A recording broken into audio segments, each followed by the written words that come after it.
Good morning, everyone, and welcome. My name is William Wexler. I lead the work on the Middle East and North Africa at the Atlantic Council, and I really appreciate you joining us for today's discussion, European and U.S. approaches to the Middle East and North Africa, converges and divergences.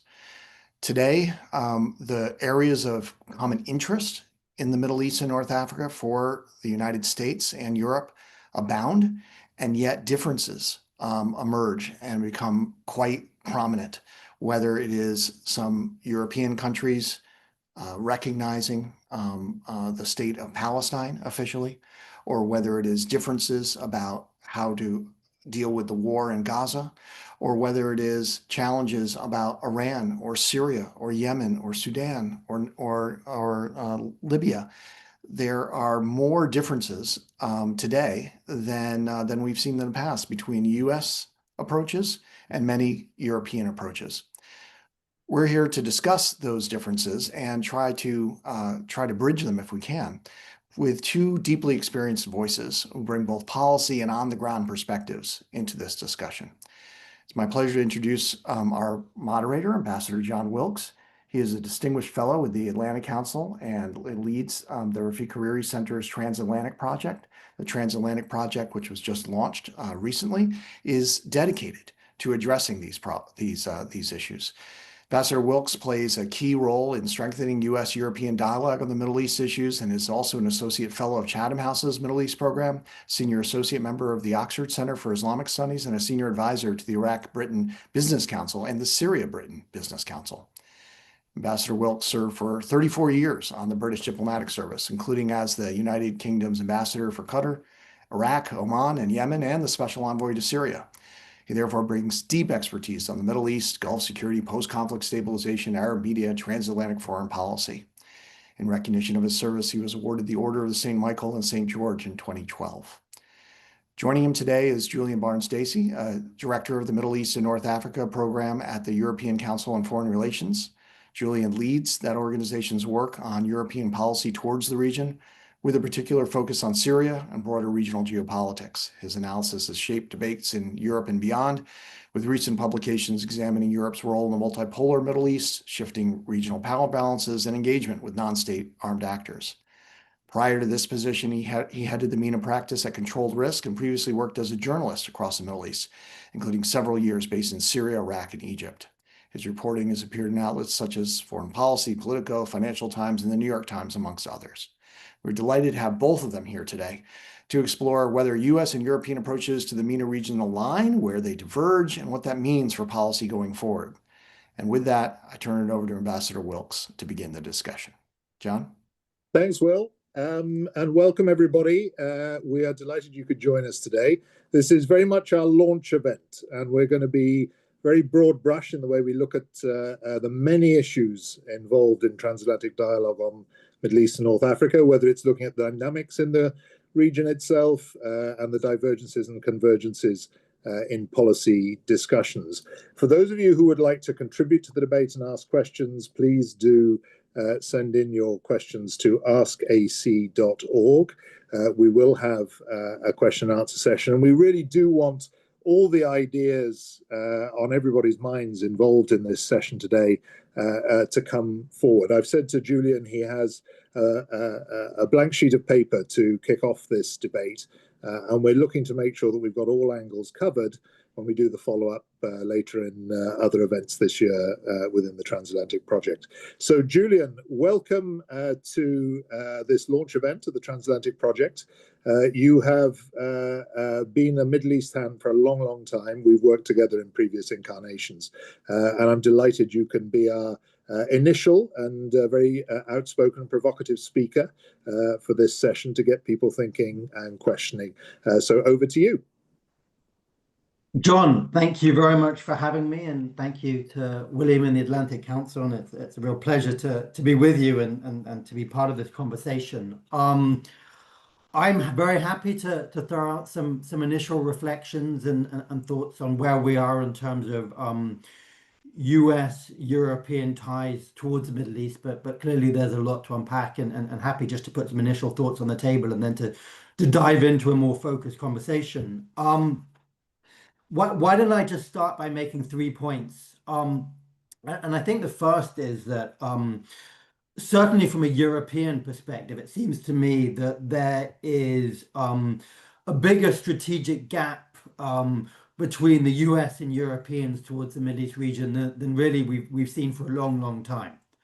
Um, and this particularly kind of plays out in terms of the European or I would say a lack of consultation between the two sides on developments in the Middle East in a way that we haven't seen before. I think for a long time and traditionally, um, even if the Europeans did not necessarily bring great weight to the table, there was a centering of US European consultation on a lot of Middle Eastern issues, whether it was North Africa, Syria, Israel, Palestine, that framed a lot of the ongoing kind of transatlantic positioning towards the region. In a sense, there was a Western position.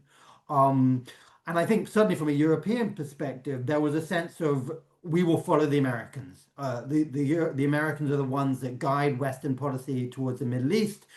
We will come in behind them. We will not always direct that, but certainly we feel that we will be consulted. We will be able to have some influence in shaping that. And from a US perspective, I guess there was a sense that the Europeans brought some wider legitimization and kind of umbrella support to a transatlantic approach to the Middle East. That seems to have entirely disappeared. And this, I don't think, is a Trump dynamic. This is a more structural dynamic that goes back a bit further. I think if we look at the Biden administration years when Brett McGurk was running so much of this, rare was the occasion when Brett McGurk would effectively stop over in London or Paris on his way to the region to consult, to shape, to come up with a common line. If anything, it was very much a direct flight from DC to Abu Dhabi. And there was a joint kind of strategic US Gulf approach, which was really the kind of driver of what the US was trying to achieve in the region. And to some respect, I think the Gulf replaced the Europeans as that kind of secondary support basis for a lot of what the US wanted to do. We see the same continuation of that under the Trump administration, and that does reflect the shift of the US approach, but it also obviously reflects the fact that there is a more assertive, self-assertive, confident, frankly powerful group of powers within the Middle East itself, centered on the GCC states, who are thrusting their weight around and obviously are much more influential and willing to shape developments in a way that didn't happen in the past. So clearly, there's a reality there that means that the US is more likely to go to them than the Europeans. But from a European perspective, it means that they do find themselves rudderless, I think. They don't have that same kind of strategic pivot or positioning that they had before in terms of an alignment with the US.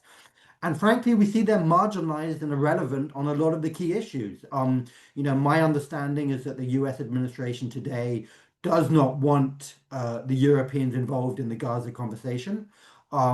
We've seen the Americans make quite clear that they don't want them involved in the Iran conversation. These are two tracks that the Americans are leading on their own basis, where they consult. It's not with the Europeans. And as I say, my understanding is that on some of the issues, they are very direct in saying we don't want the Europeans here. We see no role for them.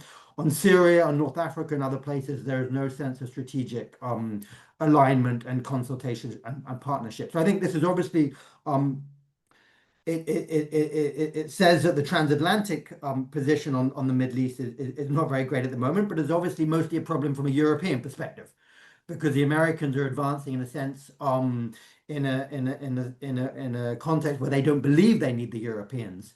The Europeans, as I said, having relied on the Americans for so long, vis-a-vis a region where their interests are very acute.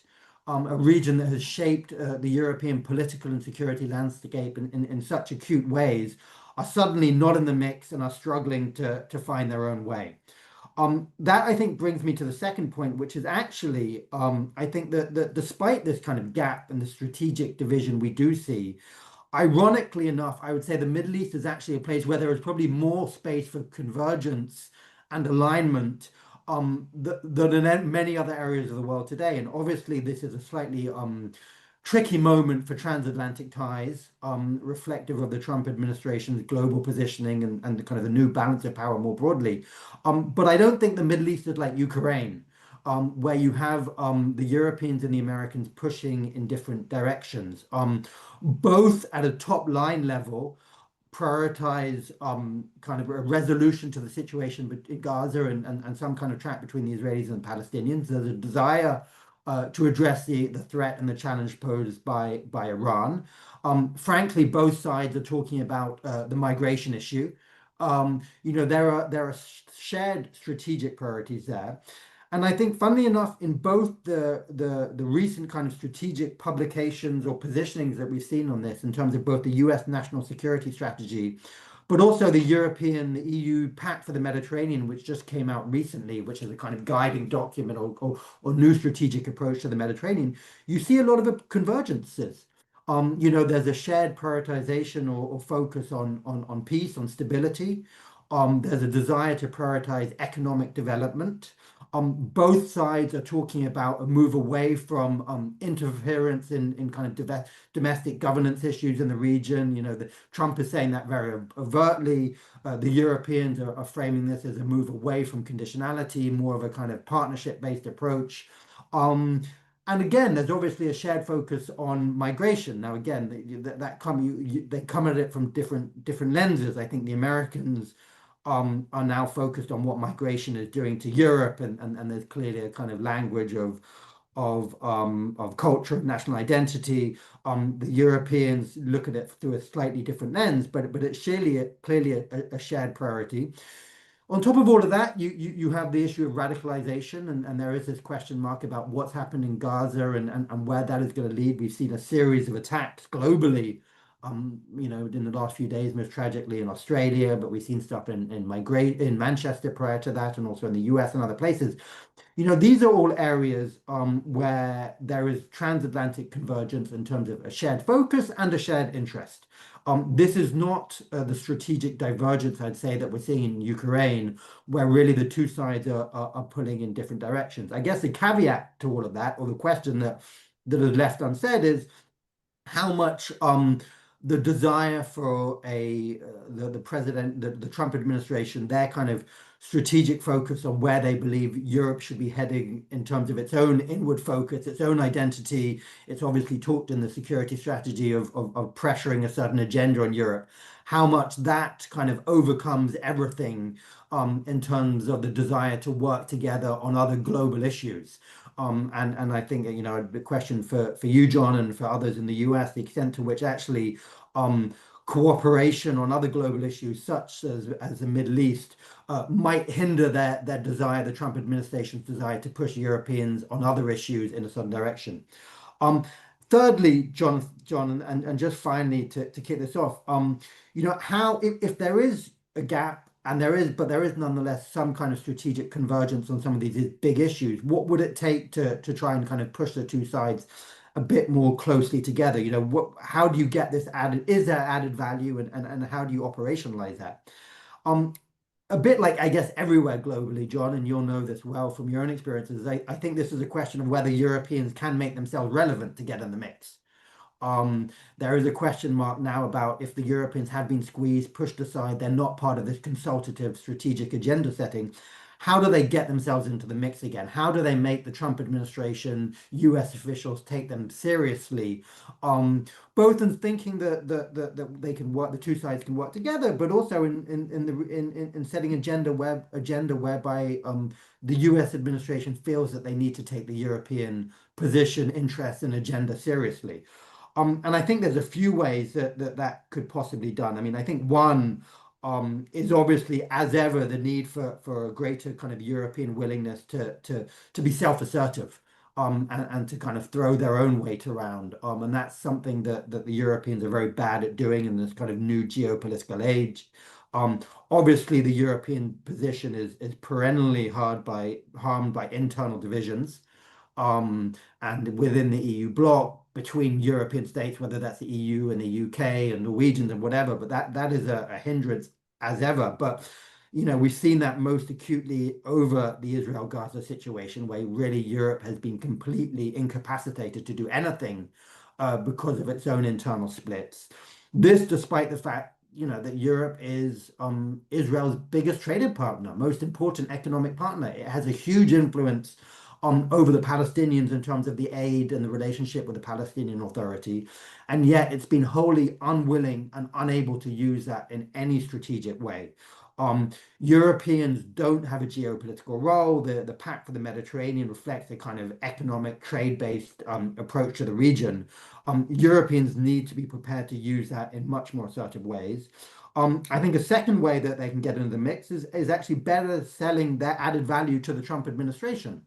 I think we see the Trump administration going around making a lot of top line deals in terms of trying to get a solution to the Iran problem, the Gaza 20-point peace plan. But I think there is also a reality that these are top line deals that have a lot of space below them if they're going to be sustained and consolidated into something less. And I think that is a space.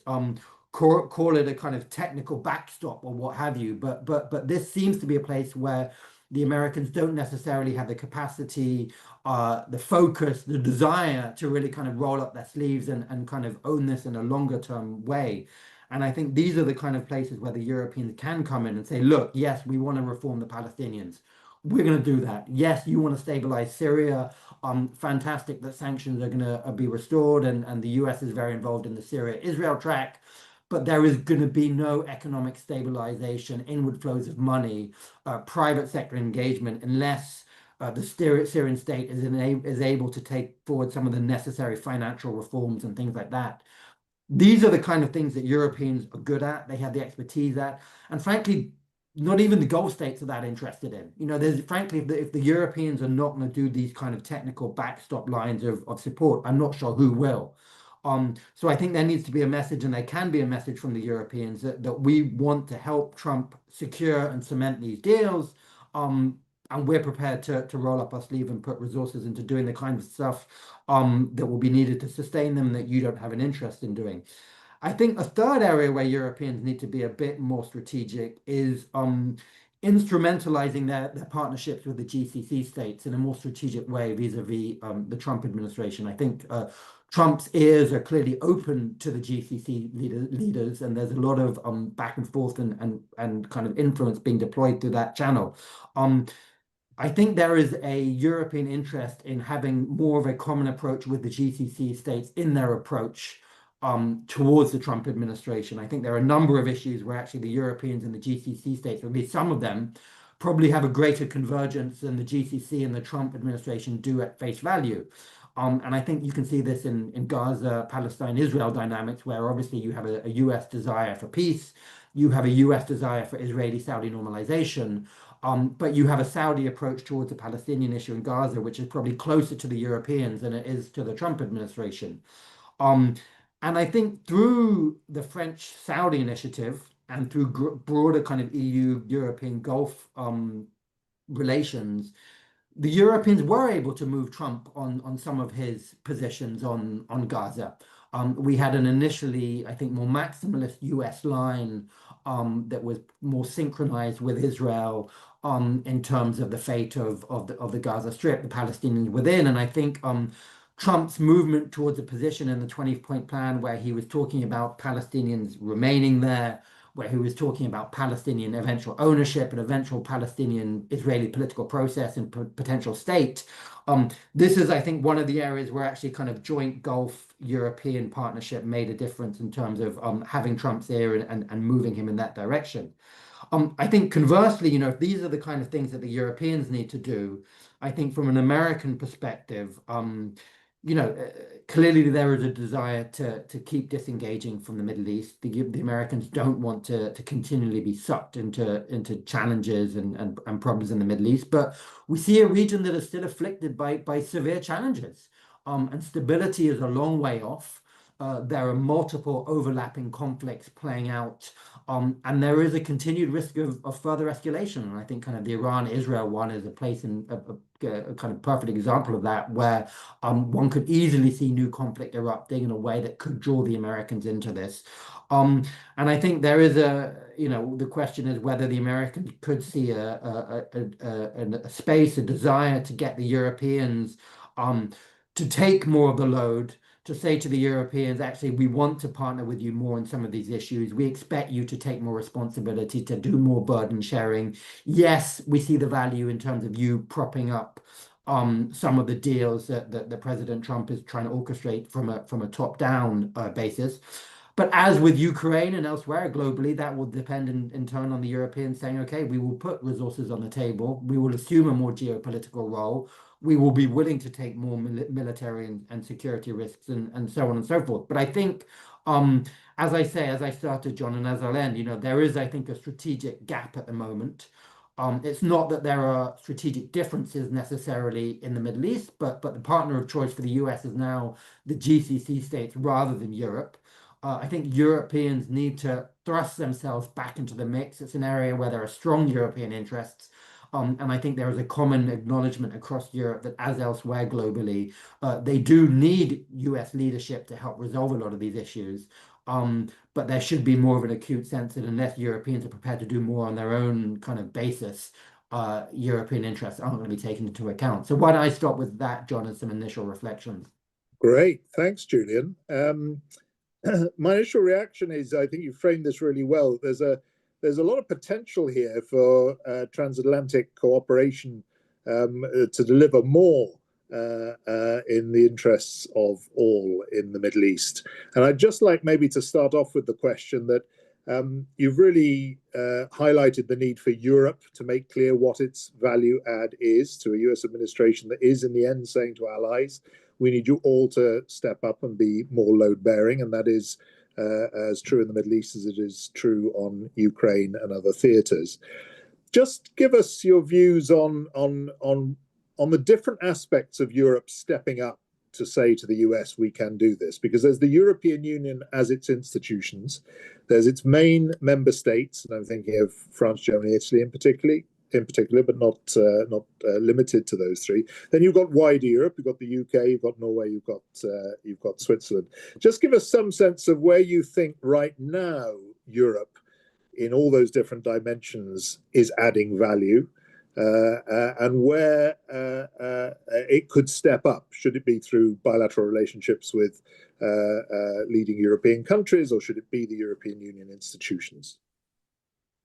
Sure. I mean, to say kind of where Europeans are stepping up right now and where their added value is kind of it's a hard question, because it's a question that we struggle to answer. And even here we are as a European think tank, and we see a European role in the Middle East that is far weaker than it should be. That is really kind of under-delivering in so many respects, and is not channeling the kind of political focus, economic and security resources towards a region that is needed. And there is clearly in a European kind of strategic horizon at the moment, there is an absolute prioritization of the Ukraine question and the situation with Russia. You have managing relations with the Trump administration. You have the kind of broader global outlook vis-a-vis China. The Middle East comes quite low down the list of priorities, and we are not seeing the kind of investment that it deserves, frankly.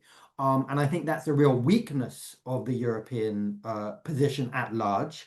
I think it's a weakness in several ways. I mean, one, it's a weakness because there are acute European interests at stake here. If you look at the implications, the effects of migration on Europe over the last 15 years, the way that has changed the political agenda, the pressures that's put Europe under. If you see the security threats that have come out from ISIS and the Syria-Iraq theater and the way that played out, ongoing migration flows. And I mean, this is an area where Europe has real interest, and yet it is not a strategic player. But it's also very hard for the Europeans to expect to be taken seriously, not just by the Americans, but also, frankly, by the GCC states and others, if they are not putting putting weight into the mix. And there's a real risk that, I mean, if you just take, for instance, North Africa, which gets talked about less, I guess, through a transatlantic perspective, but we have a situation today in which the Europeans, the EU, are striking strategic partnerships with North African states, which are effectively about migration management and effectively involve handing over a lot of money to stop migrants flowing into Europe, and effectively involves a position where kind of European leverage has been completely reversed. It used to be the case that the Europeans would come to the region and say, we have a lot of economic weight, trade partnerships, political partnerships. These are our conditions. We want to shape the region in a way that brings stability and convergence. These days, it's North African states who, in a sense, are able to turn the taps of migration on and off, and use that to make demands of North African states, and the leverage and the influence with them, and effectively the Europeans are doing what they're told to stop migration flows. So we're in a weak position, John. I think, it's very hard now to say the Europeans should be taken seriously in that context. And also within a context, obviously, where Europe itself is fragmented, divided, unable to come up with common positions. We have one state in the EU today effectively blocking sanctions on Israeli settlers. Other than that, you would have seen movement, but we don't have that. And that is just one example that we see right across the board. We've seen French-Italian divisions on Libya at a moment when that civil war was raging. We see it everywhere. So I think Europe needs to be serious. Europe needs to come up with a strategic agenda. The Europe, by that, I mean the kind of sum of the European institutions with all the money that they bring to the table and the trade partnerships.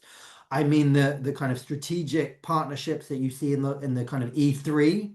And the way that could be deployed for political weight and security weight and military weight.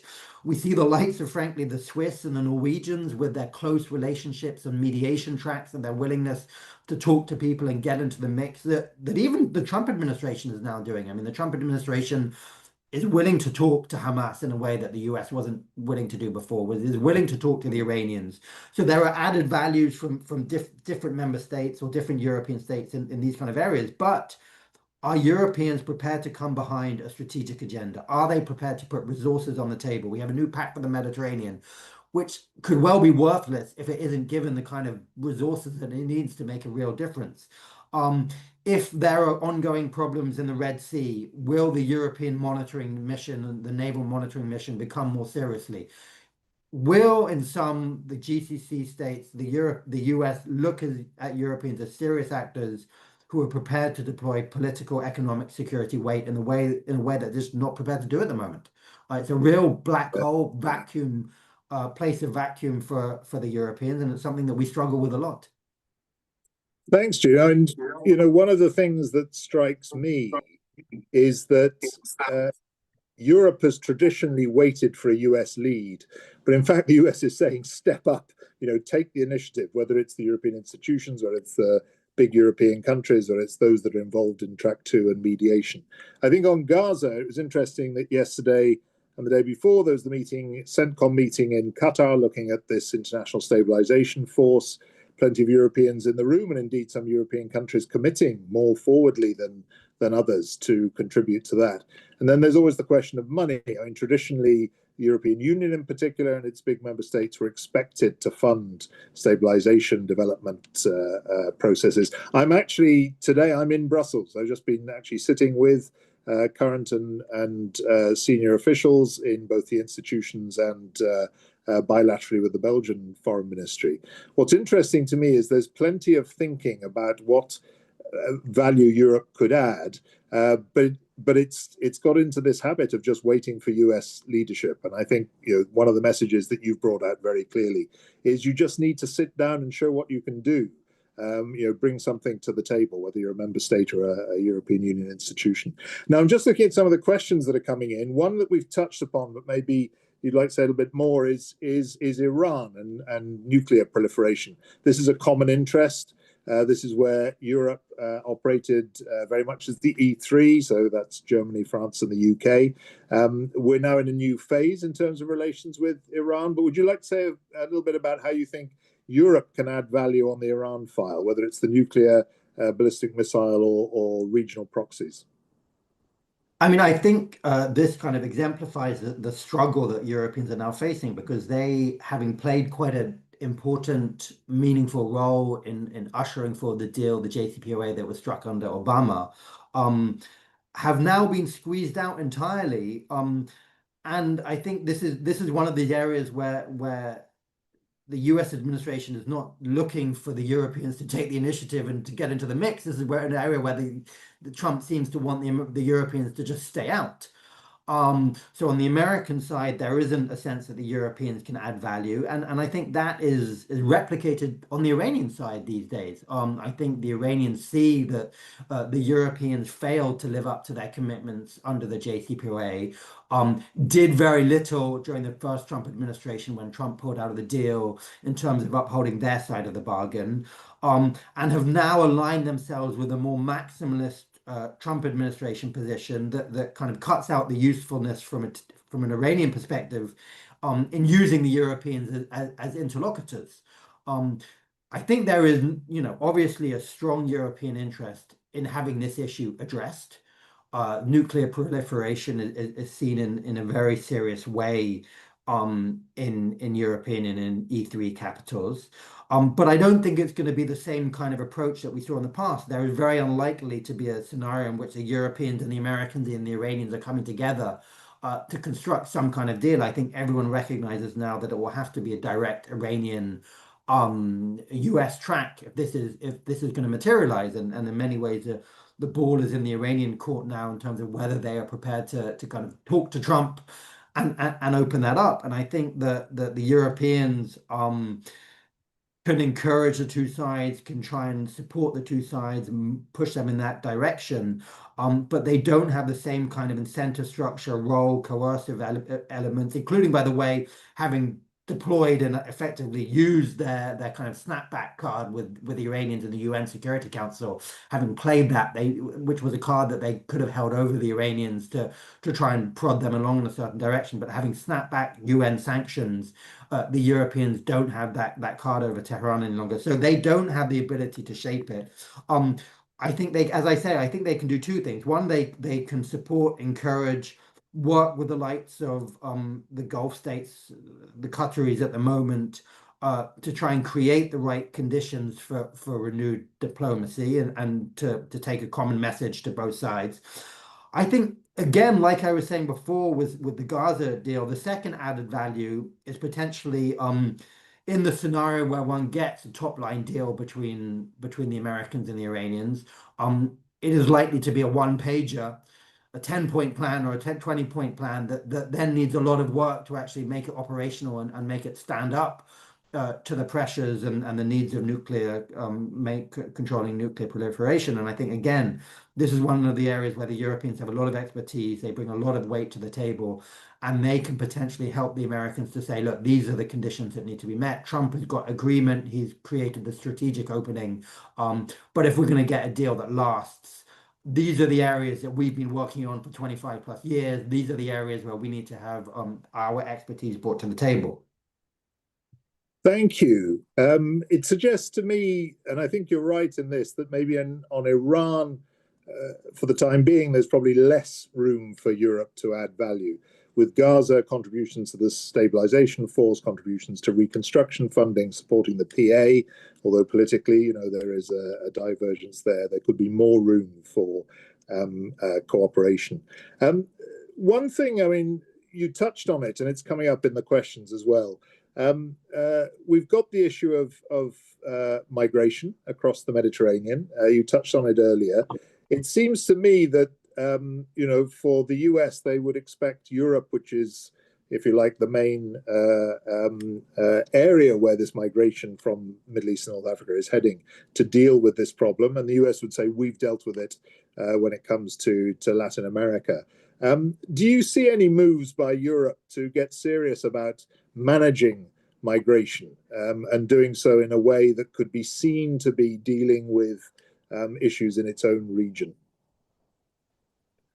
Well, I think that the lens at the moment is these kind of partnership deals with North African countries that have been very short-termist and very much centered on the immediate priority of keeping migrants out. I sense that with the Pact for the Mediterranean, there is an acknowledgement of a need for a slightly more structural approach that goes a bit deeper, that says that actually if we don't have economic opportunity, development, stability in our neighborhood, this is going to be a problem that keeps on happening. Um, but at the moment, the Pact for the Mediterranean is a kind of catchphrase. And it's something that says, yes, we want to develop economic partnerships, we want to create win-win scenarios. Um, Will there be the economic resourcing and political capital needed to really drive that forward as a serious partnership approach towards the region to really stand up functioning stable states in the region? And you know, obviously there's a lot of literature and thinking about what really drives migration, and you know, economic growth isn't always the answer to that, in the sense that kind of a stronger middle class sometimes actually pushes more migrants. You know, often the nature of these people is a kind of from a middle class background. But I think there has to be an acknowledgement that Europeans need to own a greater of own kind of more of the burden of stabilizing their region if they want these refugee and migration flows to be contained. Instability, conflict, state collapse, as we're seeing right across the region, is only going to fuel more refugee and migration flows. And I'm not sure that the Europeans are really investing what I think needs to be doing. As I say, the Pact for the Mediterranean, it could be a case study, but let's take Syria, for instance. Um, you know, the number of Syrian refugees in Europe is huge. There's a strong political desire to facilitate the return of voluntary refugee returns to Syria. I think there is a common acknowledgement that that will require the rebuilding of Syria, economic opportunity, and meaningful stabilization. Um, is Europe really part of that conversation over Syria's future right now? I don't think so. I think we saw an initial surge of European engagement in the aftermath of Assad's immediate fall. January, February, March of this year, there was a lot of activity. We had ministerial visits and so forth. That has not really been followed up by the kind of high level political and economic engagement that I think would be reflective of a serious desire to get Syria on its feet. And, you know, I've said to a lot of kind of Europeans, look, consider what Tom Barak is doing on Syria right now. Um, all over the place, kind of in a different regional capital on every day of the week, clearly very much in the mix. Whether I agree with everything he's doing or not, I think is a secondary question. But clearly, the Americans under kind of Tom Barak's leadership there are really central to so much of what is going on. Why is there not a comparable European figure? Why have the Europeans who claim that Syria is a strategic priority for the question of refugees, but also for regional stability, why are they not why have they not appointed someone of that level, someone, a high level figure who can skirt between Ankara and Riyadh and Qatar and Damascus and Jerusalem, and inject the European agenda into that, can mobilize European political and economic resources to really make Syria a success? And so for me, the Syria example is a perfect kind of case study of somewhere where there's an interest, there's a stated desire, but we're not seeing the kind of European action that those stated interests and desires necessitate, or which would make the likes of Tom Barak and the Americans, or Saudi Arabia or Ankara, really say, you know, we need to see Europe here as a equal partner in Syria's Yeah, future. And so I think that then links back to the migration question in terms of seriousness. I think that you've hit on a point there that I think will develop in this dialogue and particularly discussions in Brussels and with member states of, you know, why aren't you thinking of a figure that would complement or parallel the role of Tom Barak. You mentioned that EU or European GCC dialogue is increasingly important, and I think it's absolutely true. The US looks to GCC as its main partners in dealing with the region rather than Europe. But I think the GCC does value a greater European role, and something that will be focused on the long term and on economic and private sector links as much as development. So I think there is something in that we should explore. And one of the things here in Brussels that I've seen in the meetings I've had earlier in the day is there's still an overhang about the divisions caused, particularly within the European Union, over the Israel-Gaza conflict. Europe needs to sort of move beyond that, and it could be that by volunteering both to be part of the stabilization force and the reconstruction effort in Gaza, Europe can get itself into a position where the divisions are less apparent within the European house. But let me just move on to another theme that's coming up in the questions, and that is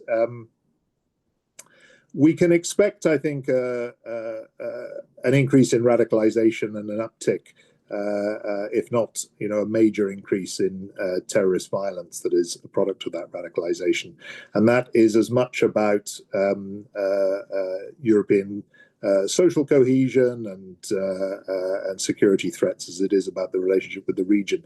But give me your view, Julian, just looking forward for the decade ahead.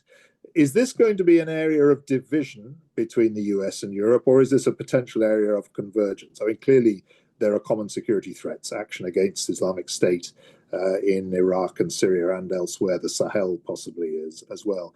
But there's also a difference in approach. I mean, the national security strategy of the US talks about civilizational erasure, and I think we all understand that in part is about the role and relationship of European Muslims with their societies and with connections back into the region. So just give us your views on where do you see the potential for convergence and divergence on dealing with the consequences of the Israel-Gaza conflict. I think that the convergence lies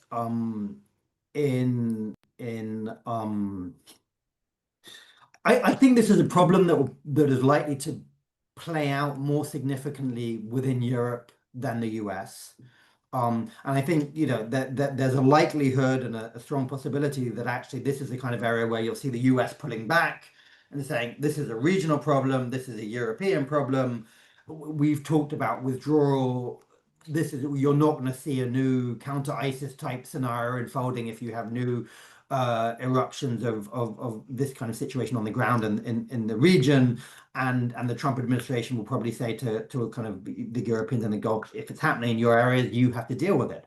I think if there's convergence, I think it's the Europeans and others looking to push forward a meaningful kind of Trump, or looking to push Trump to kind of meaningfully make his deal stand up in somewhere like Israel, Palestine. And I think kind of this will be the kind of place where the Europeans will be saying to Trump, you have a great deal, your 20-point plan is amazing, historic, game-changing deal, all of the language that you would expect. But you need X, Y, Z to make it real. And the Europeans have an interest to do that because of, for instance, a radicalization issue, and trying to contain this issue, sustain a peace deal, move it forward in a way that doesn't provoke more radicalization. I don't think that will be the same driver for the Americans, but I think the question is whether you can find a convergence of competing or different interests to work together on a stability agenda that addresses the Israel-Palestine track. As I say, though, I don't think that the convergence will be both the Americans and the Europeans knocking head and saying, we have a radicalization issue here, let's address it. If anything, I suspect that if that was to be the case, they would come at it through a different lens, in part, as you say, because of the kind of different demographics you have within the US and Europe. And there is a much stronger sense, I think, within Europe these days of of sympathy for the Palestinians, of a desire of public pressure, for instance, on Israel, on European governments to push Israel in a different direction. In the US, I guess we're seeing the beginnings of that shift potentially within some of the kind of flanks of the Democratic and Republican parties, but we don't have that same kind of pressure that I think would move Trump to say, look, how are we going to deal with radicalization in part through looking for a sustainable approach in Yeah, Palestine. yeah. Thank you. One of the questions that's come in is, does Europe prioritize multilateral diplomacy more than the US in the MENA context? We haven't really covered the role of the UN at the moment, and obviously that's sort of emerging around Gaza. But obviously in Iraq, the UN mission is coming to an end, and we haven't yet seen a big UN role in Syria. There's a presence there, but it's not a lead role. Give us some idea about how you think Europe deals with multilateralism, whether it's with other middle powers or whether it's with a UN cover. I think the Europeans recognizing that they don't have the kind of weight that would be needed to shape developments on the ground are very invested in multilateralism, and that does tie in also to some, I would say, residual commitment to international law and kind of multilateral diplomacy. I say residual because that's come pretty unstuck in their positioning towards Israel and Gaza, and there's been a lot of contradictions and internal dichotomy there that has been called out by a lot of these middle powers in global south in terms of some of the support that Europeans have given for kind of Israeli violations of some of these norms. But the Europeans do nonetheless retain a kind of principled and a strategic investment in that kind of multilateral order as a way to advance their own interests and the kind of global order that they would like to see playing out in the Middle East. I think one of their challenges at the moment is that they very much recognize that this is not the objective of the Trump administration. The view from Europe is that the Trump administration wants to be done with that kind of multilateral framework, that they have no time or energy for it. You see this very much in the Gaza approach. The Board of Peace is viewed by many as a way of completely sidelining the UN. You see it in kind of very deliberate political and funding cuts and attacks on UN agencies. And you see all of this coming together, I think, in the UN resolution on Gaza and Israel Palestine, a resolution that frankly most, I think, of the permanent members of the council, or most of the other members of the Security Council, did not like that resolution. They had profound reservations about a lot of the substance and the content and the direction of travel, but they nonetheless felt compelled to vote for it to somehow keep Trump engaged, both in Gaza per se, but also to keep him tied in some loose way to a multilateral UN process. And I think there is now a desire by some regional states, Arab regional states, but Europeans, to think about how they can try and bring that Trump 20-point plan back into a more holistic, multilateral, substantive, but also organizational framework that in many senses they abandoned when they voted for it. Yeah. Well, I think that's going to be a focus of attention as the Trump plan moves into stage 2. Precisely. Certainly, European institutions in Brussels very focused on that in the next phase. Let me ask a question that's also come in here about approaches to conflict resolution. Syria and Gaza were 2, we've covered those, but also Libya and Yemen. Anything to say about Libya and Yemen, which are not US priorities? They are not US priorities, and nor are they really European priorities. And I guess the question facing Europeans, particularly in the Yemen case, given that this is just on the Libya case, given that this is just across the Mediterranean, how sustainable is that when you don't have the Americans involved in providing the leadership that they would have done in the past? You have a failing state that is fueling instability, conflict on your border, that is a gateway for migration flows, that is in turn fueling and playing into instability in Sudan and the Sahel and what have you. Is there and will this be a theatre for the Europeans to kind of come in and play a greater role? And at the moment, that is not the case. At the moment, what you have the Europeans doing is working with various actors on the ground through a very migration-centric lens. In a way, also, by the way, where you now have almost stability as a subset of the migration question. It used to be that you kind of needed stability to address migration. Now you have European actors working with, cooperating, paying off actors in Libya to control migration when those actors are the prime drivers of instability and conflict, and frankly are quite embedded in some of the people networking flows that you have in and out of Libya. So there are these huge contradictions. There's a huge strategic weakness from a European perspective. And as ever, there's a lack of focus and resources. And one gets it that Europe is overstretched. It doesn't have much money. It doesn't have much political bandwidth. It is trying to kind of put out multiple fires at the same time.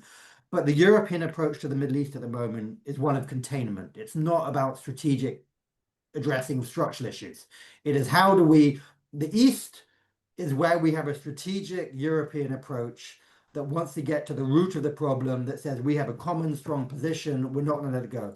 The southern neighborhood for me is about containment. Let's just bat the problem away, we'll deal with it another time. And I think the problem is that we're just fueling potential problems down the line. We're allowing ourselves to be marginalized, and we're creating a dependency relationship with kind of regional partners that really weakens the European role. Yeah, and one of the consequences of that, and we've seen this in the past, is an attempt to contain issues or to push them back. Very often results in crises which drag countries back in, whether that's been the US or Europe in the past. But the difference, of course, is on that, John, is that the US is not going to be dragged back in any longer. And Europe is the near neighbor. And when those crises erupted in the past, the Europeans would always look to the Americans to take the lead. And now the Europeans are going to be caught cold without the US stepping in when those crises re-erupt. And I think that's where the rubber will hit the road. So look, one of the themes from our conversation today is the need for Europe to step up, and yet how difficult that is when there's prioritization on building up defense budgets on the eastern flank, on Russia, Ukraine. But there's another issue, and that is, the trends in European politics. I mean, the most interesting conversations I've had today in Brussels have been with those within the institutions who are thinking forward to a Europe. And we've had a question in about this, which I think is an interesting one. Be interested in your take on this. We're currently seeing a move towards right-wing, populist, to an extent isolationist parties doing well in European elections. This is causing greater divisions within Europe, particularly within the European Union context. How is this going to play out in terms of Europe's role in the Middle East and North Africa, do you think? So I think, it means one, a prioritization of the migration issue and dealing with that in a very immediate, short-termist type nature. So that means that doesn't mean structural underpinnings. And I think you saw that a bit actually in the debate in Germany over Syria recently. The German foreign minister went to Syria, acknowledged what a mess the country was, and said refugees can't come back until something, there are homes to live in and there are jobs. Yeah. And the political fallout in Germany and the attacks that he faced because of that highlights the political focus on migration, but also highlights there is no strategic lens in terms of we're going to have to do the really hard work to get this fixed. The desire in Europe is let's cut a deal with Damascus where we just force people back. So that's one issue that I think you'll see right across the region. Second issue is obviously I think following the kind of US first type approach, much less money in terms of development, economic partnerships, humanitarian aid. You can anticipate kind of cuts along that basis as well.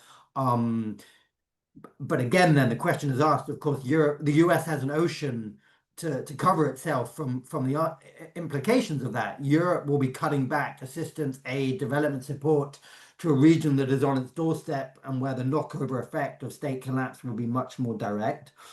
I think a third element that plays out because of the domestic politics is the question of Israel and how that kind of shapes the European uh, positioning, and the kind of right-wing parties tend to be closer to Israel. And Israel is also very, Israel is willing to strategically develop those relationships with right-wing parties on its own basis because it knows that it can use those partnerships to disrupt and block common European action. So I would foresee, right-wing parties moving in one direction on Israel, but it also suggests that there'll be deeper internal polarization in terms of the politics of this, because you do have demographics which point to strong support for the Palestinians. You do have a wider political pushback against European governments from the left on their policy towards Israel. This is a hugely divisive issue. And I think, if you don't see progress on the stabilizing Gaza on an Israel-Palestine political track, the rise of right-wing parties in Europe is likely to make this much more of a polarizing issue. And then maybe just lastly, I mean, this is already a trend that we've seen, but the acceleration of this move away from any sense of conditionality, talk of governance in the region. This is partnerships based on how can we get what we want while you get what you want. We're not going to lecture regional states. We trust them to deal with containing refugees. Authoritarian stability is frankly probably going to be embraced. And that could well be something that plays out of this. But the European position internally will suddenly be polarized and fragmented and weaker in terms of their ability to forge a common strategic agenda to the region. Yeah. I mean, certainly, I've been in the Gulf recently, as well as in Syria and Iraq. And I think there is a certain, there's a lessening of Europe's soft power in the region because of European responses and divisions over Israel, Gaza. That may be, to an extent reversed if Europe plays a significant role in the stabilization force and in the reconstruction effort. But then there's also, I think, a focus on Europe as an economic partner. I think the Middle East, North Africa has always focused on the economic dimension in its relationship with Europe. And again, they're not necessarily seeing that as being a major element of the relationship between these countries. And that's not necessarily government to government or development. It is about the private sector. It is about business. There's a sense in which Europe is not as present as it might be. And one of the things that I'm interested to discuss here in Brussels today is European approaches to development and stabilization. I think the EU is moving towards more of an approach that backs and works with the private sector and with business, rather than a pure developmental approach that's focused on poverty reduction. I happen to think that's a good thing. I think it actually chimes with the thinking of many in the Trump administration. So I see this bringing of business, government officials together, particularly in stabilization and reconstruction efforts. So Gaza and Syria are obvious, but it's also true for Lebanon and Iraq. I see this as a potential area of convergence. But just tell me a little bit, with the work you do in ECFR, are you doing anything about the role of private sectors within a context of conflict resolution, stabilization, and reconstruction? I mean, I think like you, John, we very much see the private sector European role is going to be the lens or the space into this, given dwindling budgets and the lack of a willingness to channel resources from a state level. I would say a couple of things. I mean, I think one is, writ large, the European economic ties to the region are very significant. Israel is a case in point, Israel's largest trading partner, a key relationship there, but that's mirrored right across the region. Europeans are wholly unable, unwilling to kind of deploy that strategically. So I think in this geopolitical contested moment, that there's a high level question of whether and how Europeans can use that influence to try and shape the region in line with their interests towards a stabilizing outcome. We at ECFR are amongst those that believe that Europeans should have been much more willing to exert economic pressure on Israel to move the Netanyahu government towards a ceasefire, and now towards a need to embrace a political track, given the kind of daily violations that we're seeing coming out of Israel. So I think the strategic deployment of that is key. The other thing, I mean, in terms of stabilization in some of these conflict areas, I mean, Syria, I think, is a very interesting case. I mean, Syria, EU, the EU was Syria's biggest trading partner prior to 2011. We know, or I think my personal view is that even with the lifting of the Caesar Act, the inflows of money are likely to be much slower and less significant than many in Syria would probably like. And I think that points to there are dreams of massive Gulf investments and transformational things. I don't think these are going to happen in the way. It is going to be small and medium-sized businesses coming in, trying to support the slower bottom-up stabilization of Syria. And this is a perfect place where you could see the Europeans playing more of an important role than I think they or others give themselves potential credit for moving forward. Everyone is looking elsewhere. No one is looking to the role that Europe and the European private sector could have in stabilizing Syria going forward. And given that trading relationship in the past, given some of the historic links, given that the European governments will be able to provide some of the capacity, technical reform support that would empower that from the bottom up, this is, I think, the perfect kind of place where you could see a more strategic embrace and support for private sector engagement in a way that would help stabilize Syria and give the Europeans a bit more clout. We see it happening at a minimal marginal level for the moment, but I'm hoping that now that it looks like the Caesar sanctions are going to be lifted, that may, and clearly that has to be the door opener to private sector investment in a country like Syria. But now that that is happening, you would have to say that there is a lot of space for the Europeans to come in on a private sector basis to support that, particularly if you link it into the Syrian diaspora that is based in Europe now and the private sector linkages that can come out of that. And that's just one example of a way in which I think Europeans could help stabilize the region.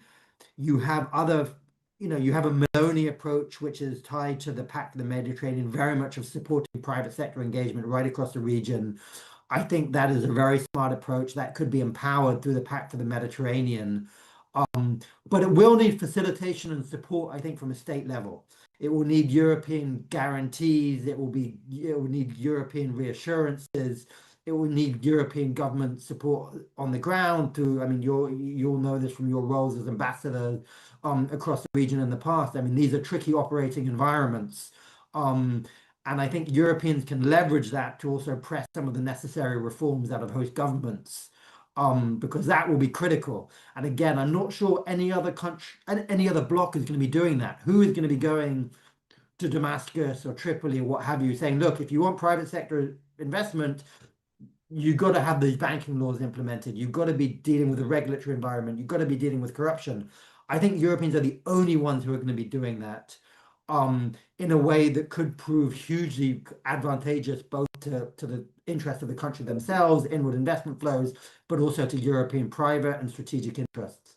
Well, I think this is going to be a theme of policy discussions in the US and Europe. Actually, the stabilization of Syria is a good test case, but it goes beyond that, certainly to Iraq and to Lebanon, and even once we're hopefully through into future phases in Gaza, getting an economy going there that creates jobs and allows small businesses to thrive.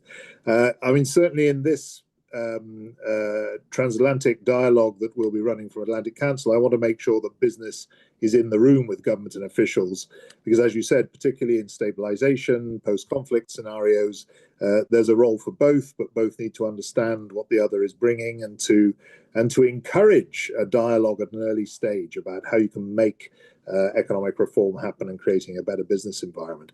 And I'm on the ground in Syria and Iraq, as you know, Julian, with the Syria British Business Council and the Iraq Britain Business Council.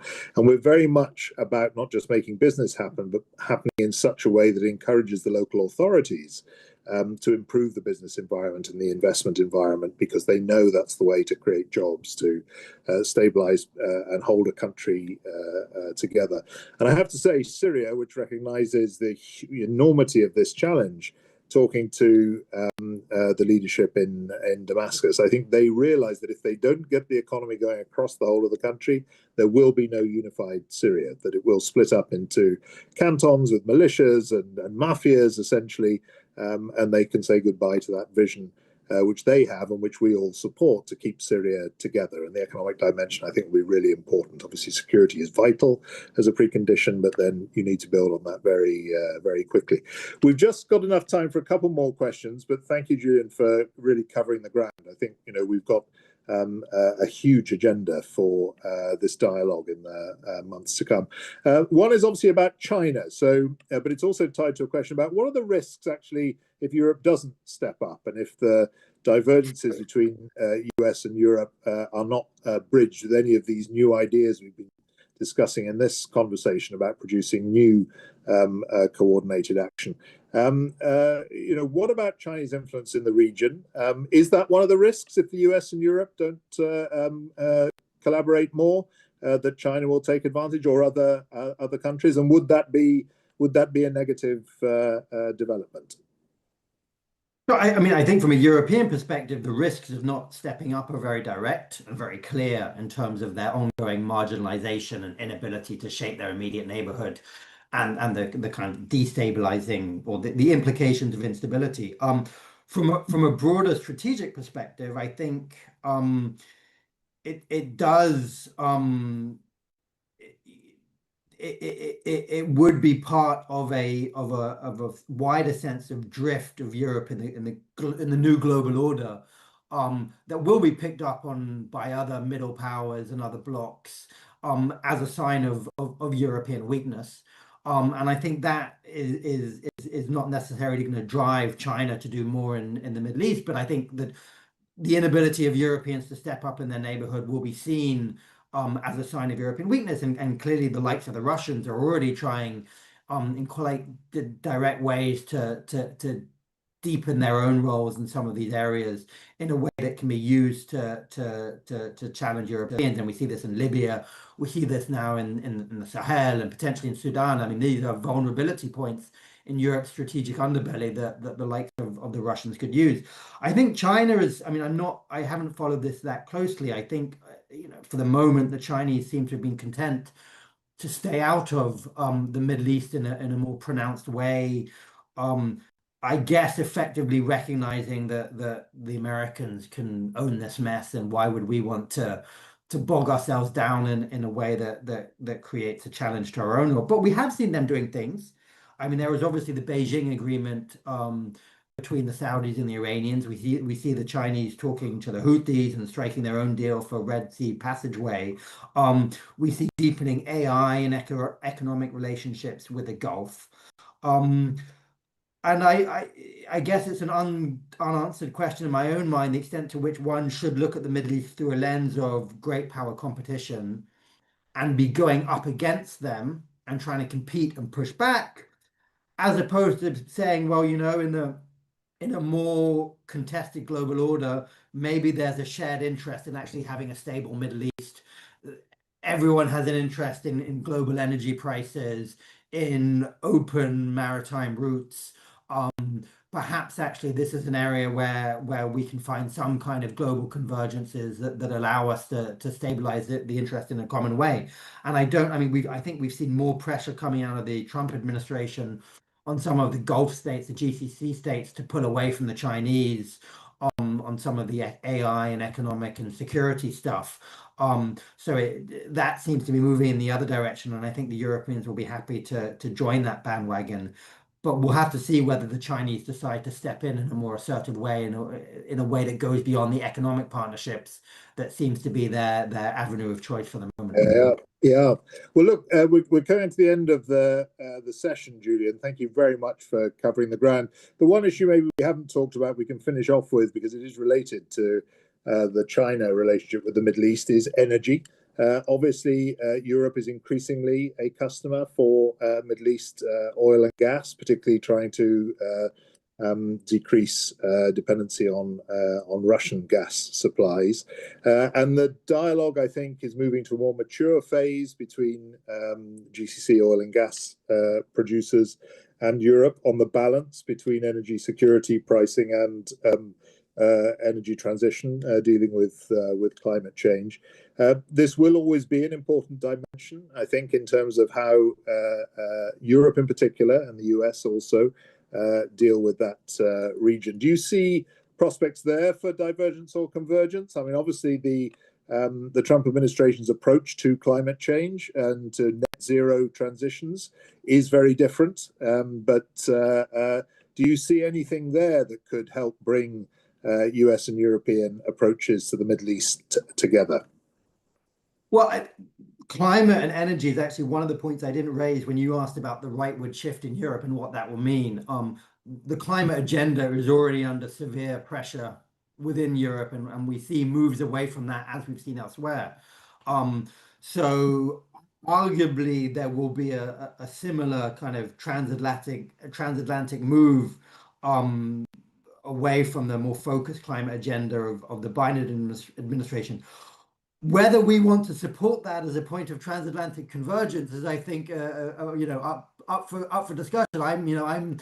We're quite focused on thinking about how we can continue to take forward the climate agenda, and I think many in Europe are still trying to think about, well, how does one work around the new political constraints to create a new landing zone that actually allows us to work with the Gulf states, North African states, to both kind of cement those important strategic energy relationships, but also to modernize some of that green transition movement and agenda. And the GCC, a bit like China and elsewhere, they are very much at the forefront of some of the green transition conversations. I mean, you look at what's happening in Saudi Arabia, they are doing a lot to move their economy in a green direction, even of course as they hold on to the centrality of fossil fuels, and they do things in COP meetings and what have you to keep that alive. But I think this is one of the areas where I hope that Europeans could lean in with regional states to both cement the energy partnerships, but to use that as a platform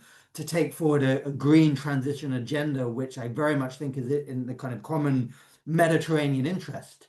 And again, as you look at kind of the effects of climate, as you look at water shortages, as you look at the economic value that can come through the green transition, these are all areas where I think there is regional European convergence in a way that doesn't necessarily overlap with where the Trump administration has taken US policy here and today. But again, if you look at the national security strategy that came out of the US last week, it was very much about, well, we have our own energy security, we don't need the region for it. So maybe that's an area where you don't necessarily have to have convergence, and we can create, a bit like I was talking about on Gaza, some consensus that brings the Americans back in and allows for some continued positive movement on what I think is a very important climate agenda.